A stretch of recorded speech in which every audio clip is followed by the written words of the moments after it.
Good afternoon. This is Cody with Connected Camper. Today we're going to be talking about this generator, the Westinghouse iGen 2200 inverter generator.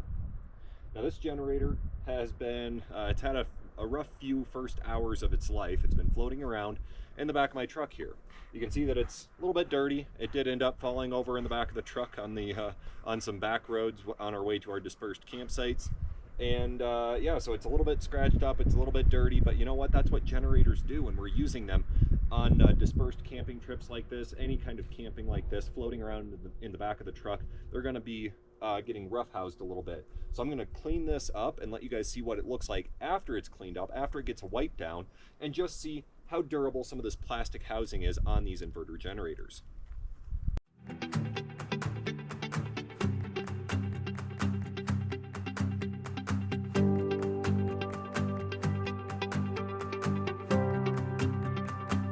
So now it's all cleaned up, and honestly, it doesn't look too bad. Now, as I mentioned, this thing has been floating around in the back of my truck here for the last about 1,200 miles, and it's been through some really rough terrain. It's been bouncing around. It did end up actually falling over at one point. Now, it did scratch up the sides of it a little bit. That did not actually affect how it runs at all. So I actually did start it up here a little bit ago just to make sure that it was going to run. It did spill some of the gas out. I was worried that the charcoal canister was going to be contaminated or something else, but really it was no problem at all. I checked the oil, checked the gasoline, everything. It leaked just a little bit out of the carburetor. After that, it was perfectly fine. So I just wiped it down here and it's in pretty good shape. So I'm going to get it started here, and I'll show you a decibel test as well as a load test here in just a little bit. Now, one thing to keep in mind is that we are at about 7,000 feet here in Durango, Colorado. So elevation does come into playing a factor here. So we're not going to get a true load test. However, I am going to still see if we can get an overload light, probably around that 14, 16, 1800 watt range for this generator. So I'm going to get it started here, and then I'll come in here and talk about some of the features on it.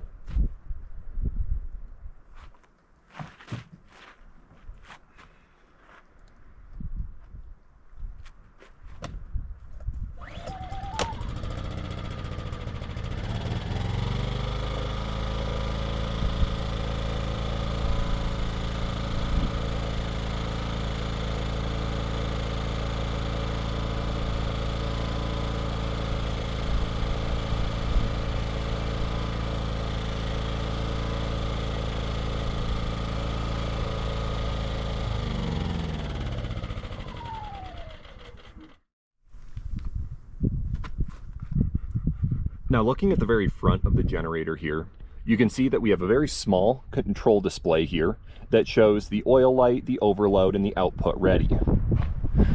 Over here we have a turn dial for fuel on, choke, and then engine stop at the very top. We also have USB ports available right here. We have an eco mode on or off, parallel operation, a reset for that 15 amp breaker, and then two 15 amp outlets.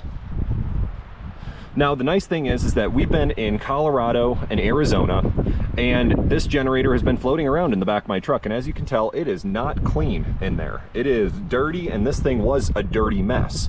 And these outlet covers and all of these protectors here did a really good job of keeping all these sensitive parts nice and clean and not really contaminated with any of the dirt and sand that we've encountered. Now, as I mentioned, this generator did end up falling over in the back of my truck, and I believe that's due to how narrow and tall this generator is.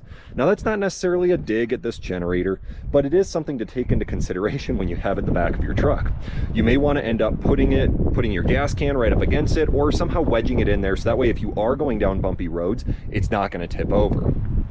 Now, I did wipe this down with some Clorox wipes right before, and you can see just a little bit of damage here from where it did end up falling over. However, this plastic is in surprisingly good shape for this thing being on its side for as long as it was.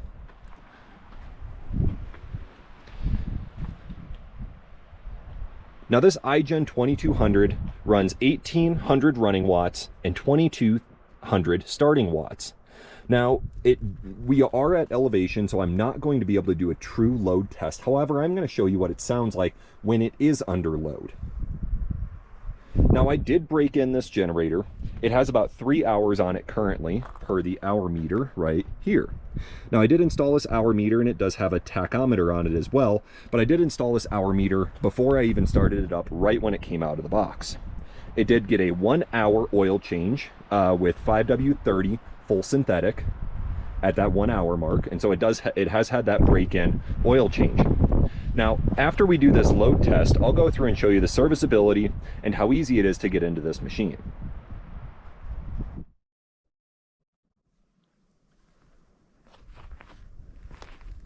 So as I said earlier, we are at 7,000 feet in elevation. So this isn't going to be a true load test, but we're going to start out with about 1,000 watts of load on this generator and see if we can get an overload light with just that. I don't think we will, but it's going to be about 1,000 watts, and you'll see that come up on the screen here shortly. This was just running, so I don't need to choke it right away.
Take just a second for that mini split to kick on, but you'll watch in the grid, in the bottom left hand graph there, you'll watch it slowly turn up as the compressor slowly turns on with this inverter mini split.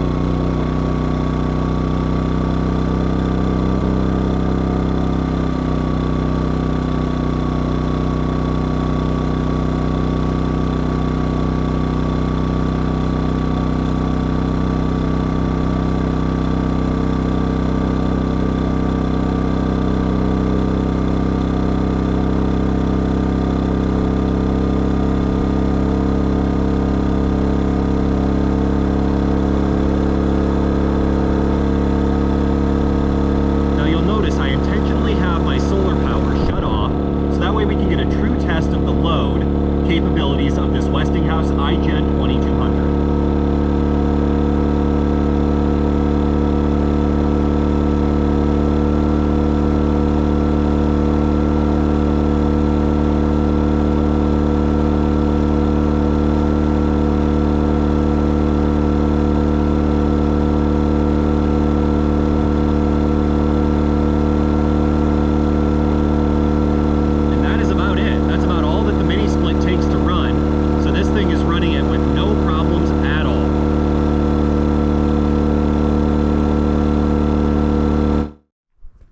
Now that was the load test on the Westinghouse generator, iGen 2200 inverter generator. Now, as I mentioned, this thing was only going to get to about 1400 watts given the elevation that we're at. That's okay. This does not have the jet kit on it. It does not have anything done to it for the altitude. We'll do another load test when we're back in Iowa at a lower elevation, when I can also breathe a little bit better while I'm talking to you guys here. And this generator will be able to breathe a little bit better too. So, closing thoughts on this. This does have some pluses, it does have some minuses. Pluses, it is a lighter generator. It is right around that 50 to 60 pound mark. It is quiet. It is very quiet. It is very fuel efficient. Some of the minuses, there isn't a load display on this. Now, in this kind of class of generators, this 2000 watt inverter generator range, it's not really normal for them to have a display showing the load. And then it also doesn't have a fuel shutoff other than this dial right here, which when you turn this dial to the off position, it kills the engine without draining the carburetor. Now, some of you may say you can use this little yellow knob up here on top of the gas cap to control that and cause the vacuum to occur and cause that carburetor to not be able to pull any gas into it. I don't like that solution. I would rather have something there that I can turn off and stop the flow without causing the vacuum in the tank. Now, this is a solution, however, it's not the best solution. Another minus is that it doesn't have GFCI rated plugs here. Because this is an outdoor generator, I'd rather have some protection on there. Now for me, my mini split does not actually run on GFCI outlets. It will pop that breaker every single time. So in this case, this can run it easily, but if this had GFCI rated plugs, it wouldn't be able to. Now I will say the GFCI rated plugs is nice to know that you have a little bit of additional protection there, but in this case, I'm a little bit neutral on it. And it does have the parallel capabilities like most other generators. Now, all of that being said, this is a great little generator. It is comparable to several other ones that are in this same form. You'll see me have those on the channel here in the near future. But this Westinghouse, they've always made very good generators. I've had the big brother to this, the 4500 dual fuel, in my other travel trailer. And that one was just as good as this. It had remote start. It had a little bit more of the advanced features that you get in that larger class of generator. Now, this generator is very serviceable as well. You just take off this port and then you get in there and you can see the oil change area and everything like that. Now it does require you to tip the generator to change the oil. That's a little bit of a plus or minus as well. But if you have the appropriate funnel on there, it is a very quick and easy maintenance. Now I will have a separate video on that showing you the 50-hour oil change on this and checking the spark plug and serviceability and everything like that. But basically to service it, you take off this panel, and then to get to the spark plug, you take off this panel. Now, again, this is a very good inverter generator. It's about $400 to $500 on Amazon. I actually found this one on Marketplace for $300, brand new in the box. So I would say before you go and buy anything brand new off of Amazon, anywhere else, check Facebook Marketplace, and you may just end up finding a diamond in the rough like I did here. Now, that being said, you will see additional videos like this in the future, reviewing generators, talking about the travel trailer, talking about the technology in there. So feel free to like, subscribe, and if you have any ideas for future videos or feedback on this video, feel free to leave a comment below and I'll absolutely respond. Thanks for watching. This is Cody with The Connected Camper.